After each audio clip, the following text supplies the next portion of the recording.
देखिए, भारतीय जनता पार्टी के प्रदेश कार्यकारिणी कल 24 तारीख को रखी गई है। इसका स्वरूप जो है वो वर्चुअल भी है और एक्चुअल भी है।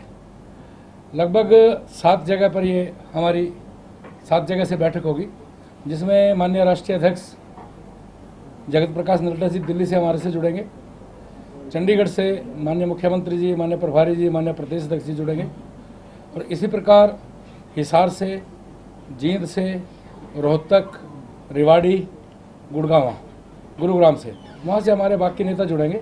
और लगभग जो हमारी कार्यकारिणी अभी घोषित हुई है, ये माननीय प्रदेश अध्यक्ष श्रीमान ओम प्रकाश धनखड़ जी के बढ़ने के बाद पहली प्रदेश कार्यकारिणी है, और इस पहली प्रदेश कार्यकारिणी को लेकर के खूब लोगों में उत्साह भी है।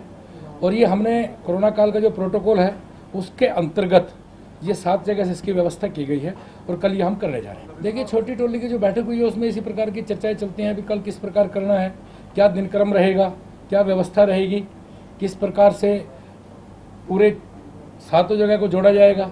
तो एक तरह से कार्यकारिणी की तैयारी के लिए इस प्रकार का मंथन होता है।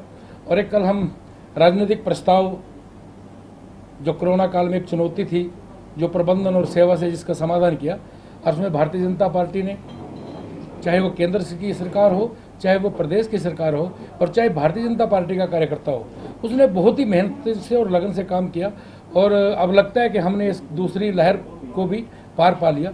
उसके संबंध में एक राजनीतिक प्रस्ताव भी आएगा, जैसा भी अध्यक्ष जी ने बताया, तो उसके बारे में थोड़ी सी चर्चा हुई, उसमें क्या करना है। तो एक तरह से तैयारी के लिए आप कह सकते हैं इसको कि बैठक के मंथन चलता है।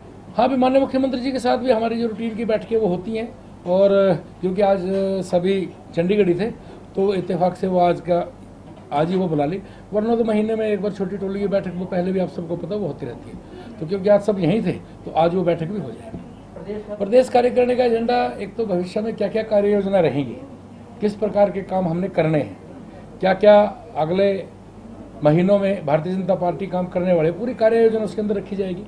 और पिछले जो कार्य किए हैं उनका क्या क्या काम किए हैं उनके बारे में चर्चा होगी। तो आमतौर पे तो कार्यकारिणी में यही होता है कि पिछले कार्यों की चर्चा हो, उसका एक तरह से मंथन हो कि हमने अब तक क्या क्या किया है और आगे हमने क्या क्या करना है। यही कार्यकारिणी का एजेंडा होता है। और कल भी नहीं, ये जो कार्यकारिणी होती है वो आमतौर पर संगठनात्मक कार्यों को लेकर के होती है। देखिए, मैंने वो वीडियो अभी तक देखा नहीं है, और मुझे लगता है कि हमारे संजय भाटिया जी बहुत ही संवेदनशील और एक बहुत अच्छे सूझबूझ वाले व्यक्ति हैं। अगर कोई हेल्पिंग वर्क के नाते कोई बात निकली हो तो मुझे पता नहीं, क्योंकि आपसे पहले भी मुझे यही कोई बता रहा था, मैंने उसको देखा नहीं है। नहीं, मान्य जो आपने अभी चर्चा की वो पहले भी यहीं थे और आज फिर हैं, तो मुझे लगता है इसमें कोई फर्क पड़ने वाला। तो उससे पहले भी हरियाणा की राजनीति में थे, कहीं विशेष रूप से कहीं से आए नहीं और कहीं गए नहीं, तो इसलिए कोई फर्क नहीं पड़ता।